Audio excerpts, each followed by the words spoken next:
يا أيها المزمل قم الليل إلا قليلا نصفه ومنقص منه قليلا أو زد عليه ورتل القرآن ترتيلا إنا سنلقي عليك قولا ثقيلا إن ناشئة الليل هي أشد وطئا وأقوم قيلا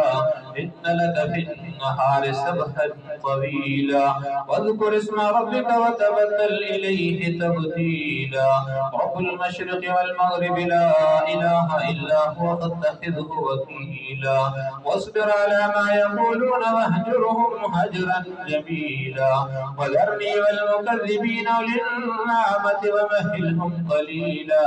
إن لدينا أنكالا وجحيما وطعاما ذا غصة وعذابا أليما يوم ترجف الأرض والجبال وكانت الجبال كثيبا مهيلا